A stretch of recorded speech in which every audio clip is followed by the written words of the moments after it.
샬롬 반갑습니다. 5월 22일 수요일 새벽 하나님께 올려드립니다. 하나님의 시간 함께 찬양 부르십니다.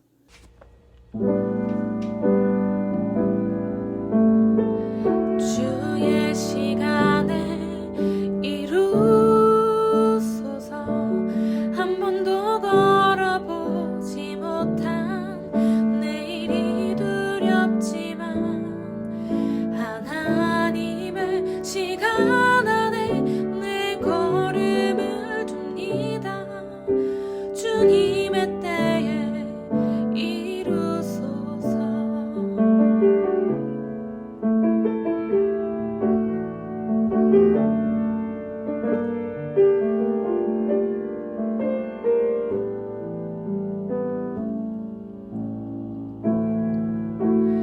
나를 향한 사랑의 눈빛, 우릴 향한 사랑의 음성, 내 모든 것 주님 앞에 내려놓고 보니 나의 것은 없었네. 너를 향한 선하신 계획,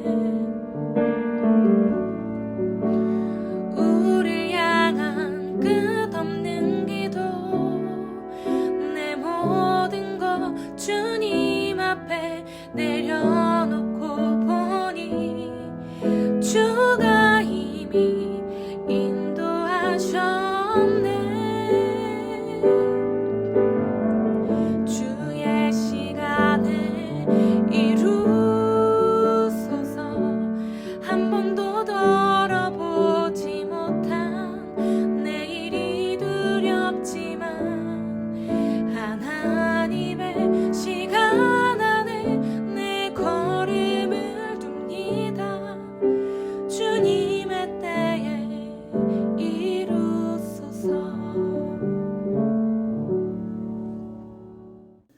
오늘 말씀은 갈라디아서 3장 10절에서 14절, 갈라디아서 3장 10절부터 14절까지입니다.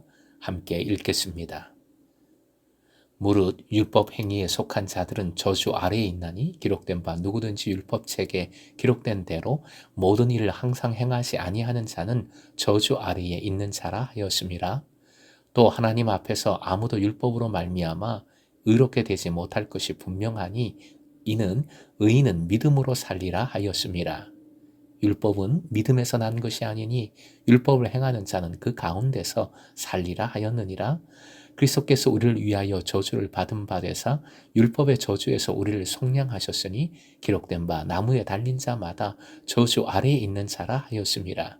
이는 그리스도 예수 안에서 아브라함의 복이 이방인에게 미치게 하고 또 우리로 하여금 믿음으로 말미암아 성령의 약속을 받게 하려 함이라. 오늘의 기도 제목, 오직 믿음으로 오직 은혜로 살게 하소서.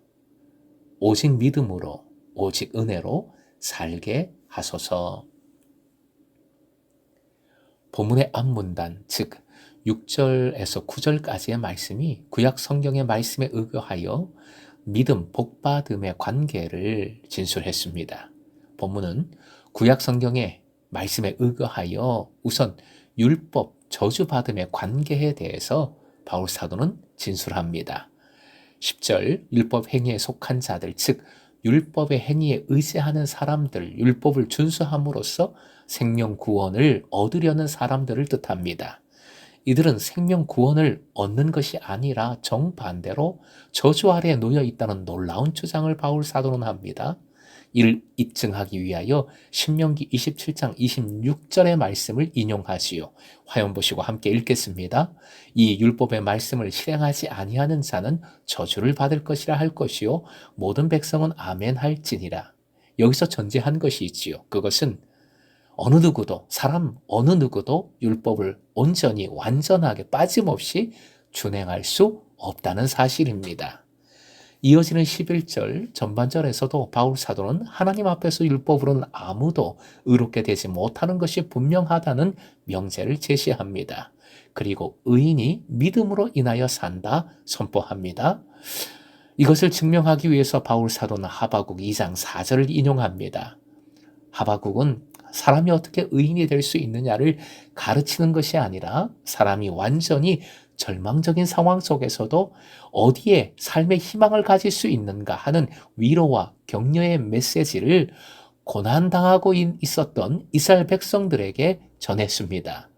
당시 이스라엘 백성들의 상황을 비유하자면 이렇습니다. 즉, 성이 장기간 적군의 포위를 당했는데 성 안의 모든 물자가 고갈이 되고 적군을 더 이상 방어할 힘도 없습니다. 오직 한 가지 살 길은 뭘까요? 외부로부터 구원군이 오는 것입니다. 그래서 날마다 성루에 올라가서 구원군이 오는지를 목이 빠져라 하고 내다보아도 구원군이 올 기미는 전혀 보이지 않습니다. 남은 것은 절망과 포기, 자포자기뿐입니다. 바로 이런 상황이 당시 이스라엘 백성의 상황이었어요. 하바국은 이와 같이 절망할 수밖에 없는 이스라엘 백성들에게 하나님의 말씀을 전했습니다. 그 말씀 하바국 2장 3절인데요. 같이 읽습니다. 이 묵시는 정한 때가 있나니 그 종말이 속히 이르겠고 결코 거짓되지 아니하리라. 비록 더딜지라도 기다리라. 지체되지 않고 반드시 응하리라.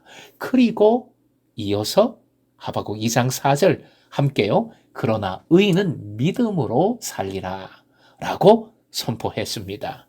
여기서 의인은 악인에 대한 대칭으로서 이른바 악인들로부터 억압과 고통을 당하는 하나님의 백성을 지칭하는 표현입니다. 또 믿음에 해당하는 이 원어 히브리어 단어는 에무나인데 이것은 신뢰, 의뢰, 신실성, 진실을 뜻합니다.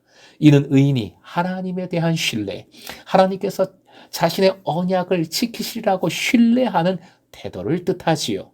즉 의인은 어떤 상황에도 절망하지 않고 끝까지 하나님을 신뢰함으로써 하나님의 언약을 믿음으로써 살리라 라는 뜻입니다. 사실 이렇게 하박국과 바울 사도의 입장은 다릅니다. 하지만 피할 수 없는 위기와 저주 가운데서 믿음으로 하나님을 바란다는 것은 동일합니다. 결국 하나님과의 올바른 관계를 맺고 하나님 앞에 살고자 하는 자는 오직 믿음에 의지해야 하는 것이지요. 12절 율법은 믿음에서 난 것이 아니라는 말은 율법을 통한 구원의 길과 믿음을 통한 구원의 길은 전혀 다른 차원에 속한 것이라는 의미입니다. 율법을 향하는 자는 그 가운데서 살리라 합니다.